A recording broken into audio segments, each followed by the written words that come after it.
When I was a kid, there was this soda that I loved. It was called Big Red, and it used to be that you could only get it in Texas, and like that was only when you couldn't get Dr. Pepper. But Big Red was this red soda, and it tasted kind of like bubble gum, and it was awesome. And one time I was with my Uncle John, and he took me to like a 7-Eleven, and he let me get all the candy that my hands could hold. And then he asked me if I wanted something to drink, and I saw the Big Red, and I had a dilemma, because I couldn't fit all the candy my hands could hold and the Big Red at the same time. It was choice time. I took the candy, but it's a good metaphor for what I'm thinking about fasting. I wanted to give you an update on Thursday and Friday fast times. Fasting is about letting the stuff that clutters your heart and your mind, that takes room away from being filled with the things of God.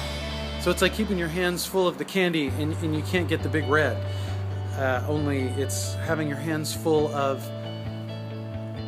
stuff that keeps you from praying. It keeps you from noticing the presence of God. That keeps you from being in God's presence when you're being present with other people. Yesterday, I decided that rather than give up food, I would fast from negativity. I don't know about you, but occasionally, from time to time, I just think negatively and it drags me down. So I thought, you know, what I'm going to do is I'm going to dwell on the positive. Every time I go to a negative thought, I'm going to be like, you know, I can't think about that. I don't have the time for that. And then maybe a scripture would pop into my mind, or I would intentionally create something positive to think about.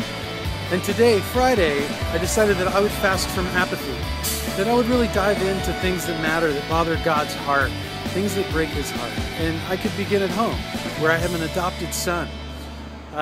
Adoption is something that is on God's heart because children without families breaks God's heart. So today, I'm fasting from apathy. Every time I have a thought about, well, it just doesn't matter to me, that doesn't bother me, that doesn't apply to me, it's somebody else's problem, I get to stop and go, no, that's God's problem. And because it's His problem, it's my problem. So what are you fasting from?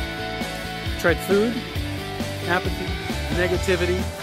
I'd love to hear how you are using this time as a faith family to be in a richer experience and deeper expression of the experience with God.